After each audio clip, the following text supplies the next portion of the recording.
Hello everybody, and welcome to my new Let's Play of King's Quest II, Romancing the Throne.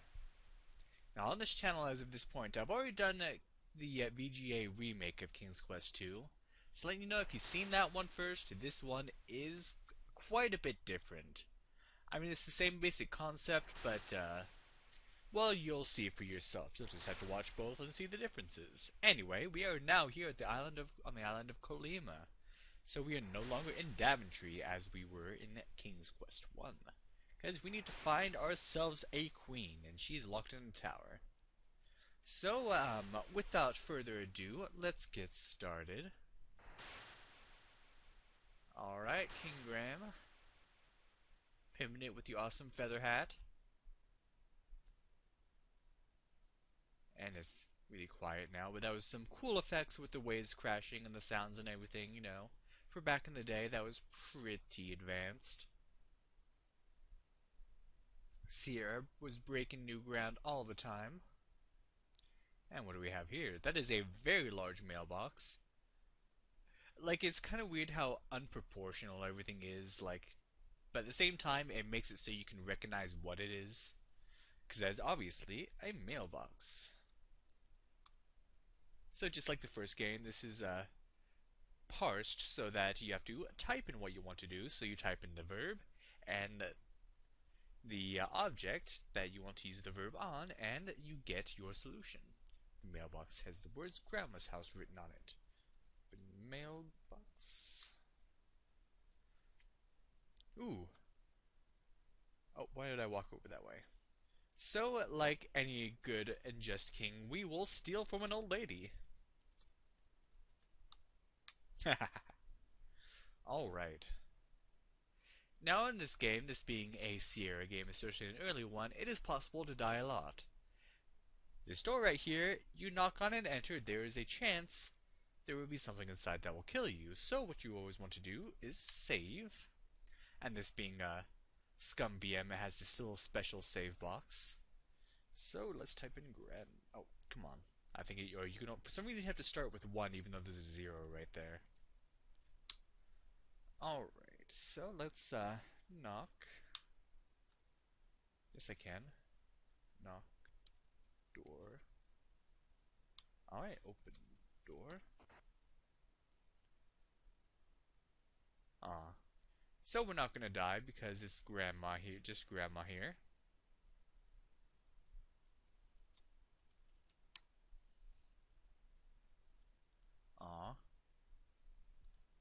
And if you just say look in general, you get a basic description of the screen you're on. And apparently her name is just Grandma. She doesn't have any other name.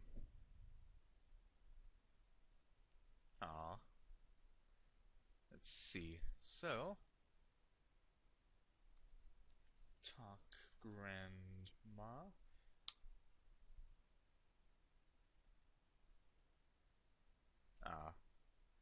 Okay, so she's just kind of sick in bed and can't do much.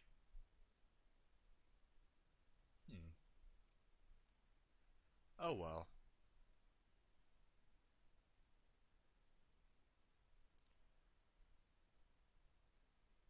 Anyway, there's something I want to try, and I'll cut to when I get it.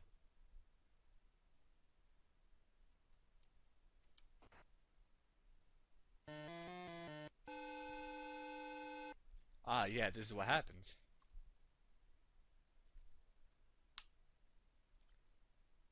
So there's a wolf there, and he didn't wait long to go after us. So yeah, there's a possibility that when you enter, that could happen. So you just have to exit and re-enter until it's Grandma there. Not sure how that works logically, but this is a Sierra game.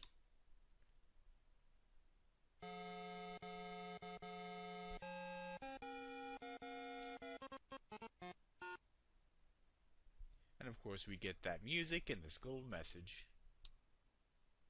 So all you can really do is load. Or we store? But anyway, we talked to Grandma, that's what we want to do. So now, we need to wander around, and we need to, of course, since this is Grandma's house and there's a wolf there, we need to look for Little Red Riding Hood. And she can randomly appear on the screens that are around the house. So start looking. By the way, just like in King's Quest 1, monsters can randomly appear and try to kill you. If that happens, just get out of there ASAP. That means as soon as possible, if you didn't know. That's ASAP. So yeah, Graham was kind of slow, but I prefer it at this speed because if you speed him up, everything else speeds up, and that gives you a lot less time to react to things. And sometimes you need time to react to things. Oh, there she is. Look. I hope she doesn't walk off screen before I get to talk to her.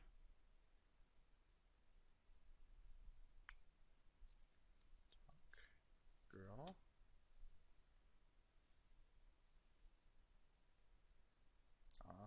Give skit to girl, and she already wandered off screen. So I have to get close to her and type that in. In fact, it sometimes helps to have something already typed in. Oh, there she is again. And then you can still walk around, and then no, get over here. And go. There we go. And in return, we get a bouquet of flowers.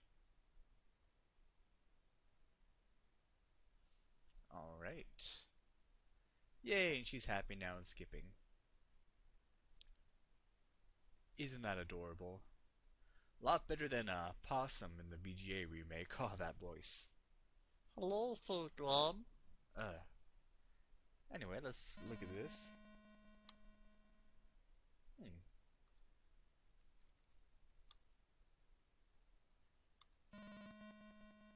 There's a cross there, surprisingly, but this wasn't...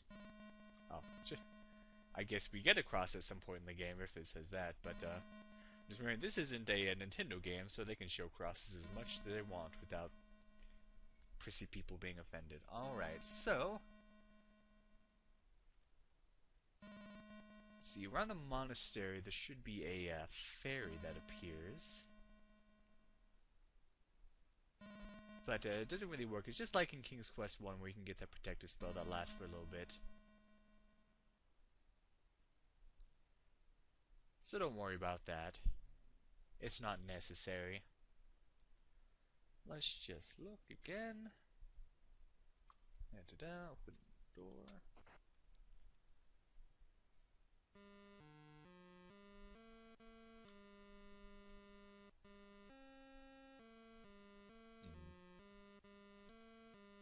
So can we talk monk?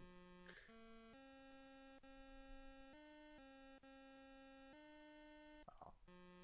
So what you want to do here is pray right alongside him. So apparently there are Christians here, or maybe there's some other religion that uses a cross, I don't know.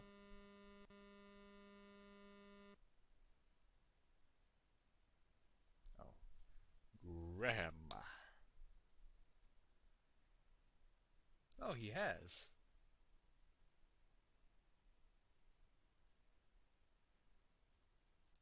Yay, we get a cross, and that will be useful for later. So we got that.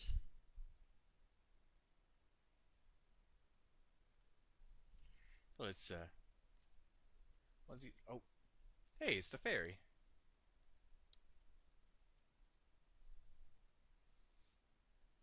Ooh.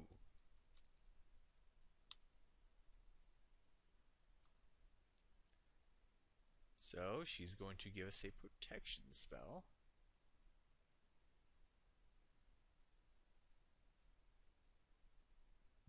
Alright. And just like with most games of this, if you see a sudden cut, that most likely means I'm saving. It's a game where you want to save often. So let's do some more exploration of Kolyma. And already this place is much more inhabited than Daventry was in the first game. But not by much. Okay, oh, this place. I almost fell off of there.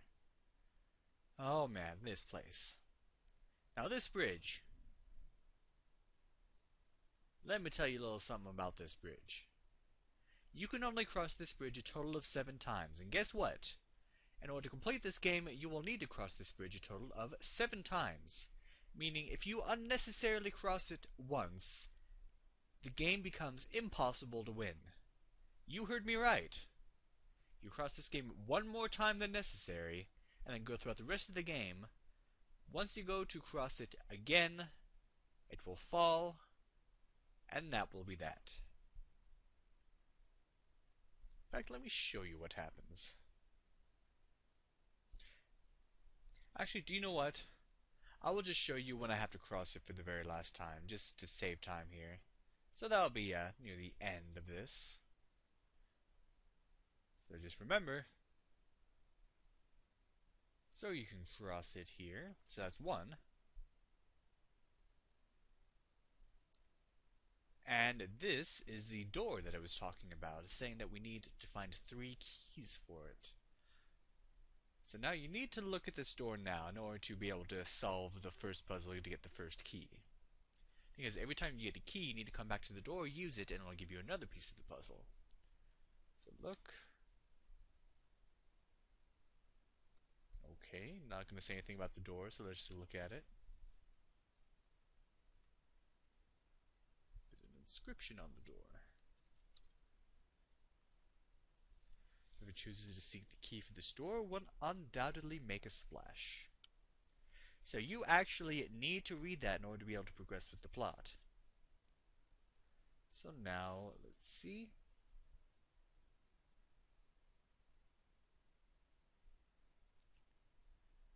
So we need to make a splash. I'm guessing splash means that we have to do with water. So, back across the bridge. And yes, you can fall off the bridge. So be careful when crossing it.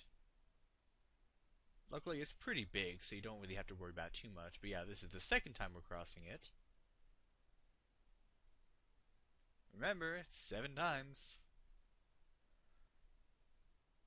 Alright, so now that we've crossed it,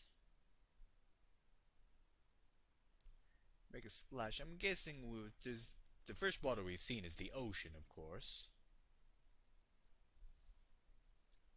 So let's head back over to the ocean. Pretty much back over to where we started. Oh geez, that scared me at first. I was like, uh-oh, what's going to try to kill me? Yeah, it's one of those games where you hear a sound, something's most likely trying to kill you.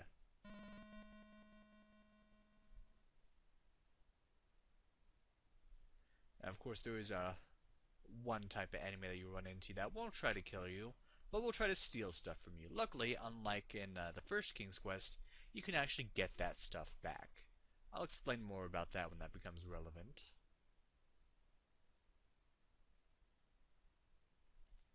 But for now, just avoid anything that comes running toward you. That's pretty much basic logic for everyday life, let alone a King's Quest game.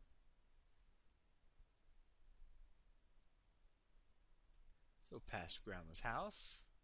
It's funny, she was saying she lost the basket. How did she lose the basket in a mailbox? I don't even know. Maybe somebody found it and put it there just to be like, oh, they lost it, here you go. I don't know. I don't know. Yo no lo sé.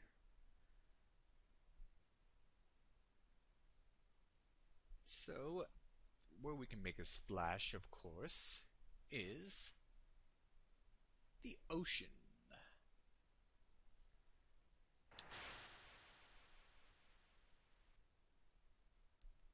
Now, I believe this next thing that's going to trigger will not trigger until you have read that inscription on the door. So make a note of that. You have to read that inscription. Let's go up. And up one more. Let's take another look. And the same stuff. Okay. Up some more.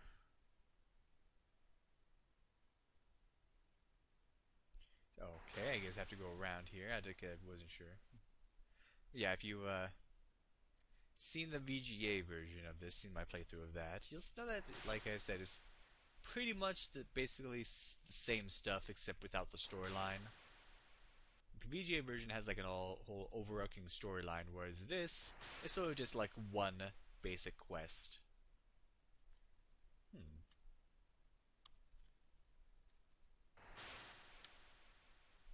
Well, shoot, okay.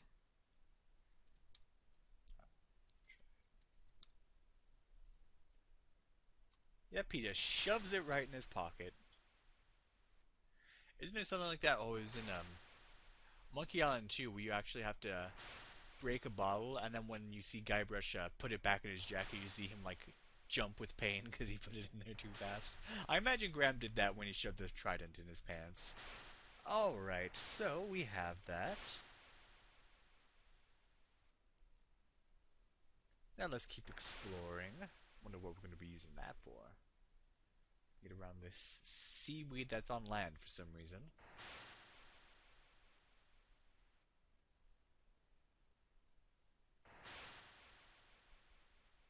Gotta appreciate those cool wave effects, like I said.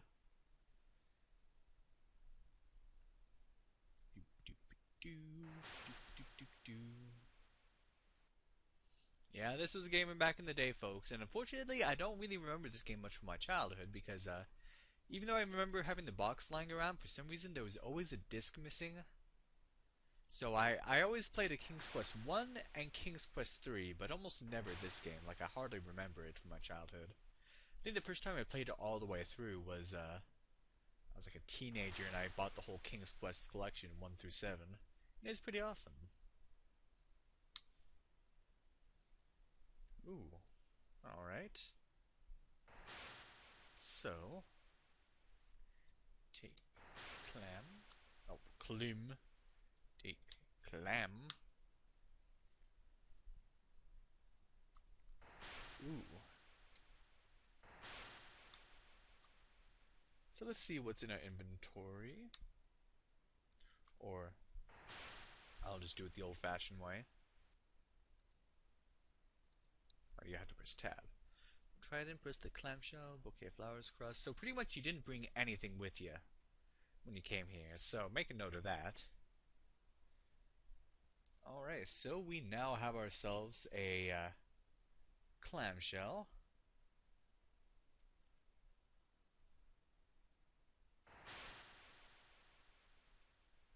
And if we go over here, there's a stake leaning up against the tree. So, this being a conspicuous item, you want to take this as well. I believe, let's see. You actually get a little view of the item.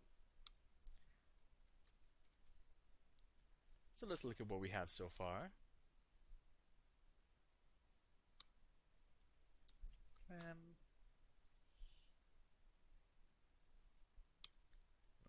Flowers. Oh. Wait, look. Bouquet. There we go. And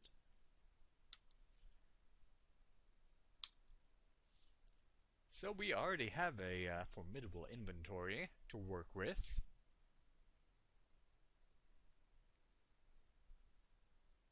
And if we go up one more screen,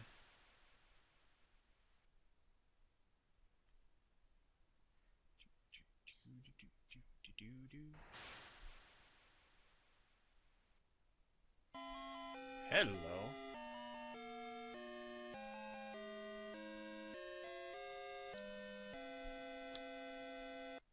Well, there seems to be a mermaid over there, but I wonder if she can help us make a splash like that door suggested.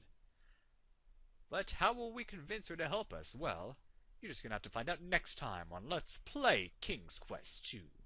Thank you for watching, and have a good day.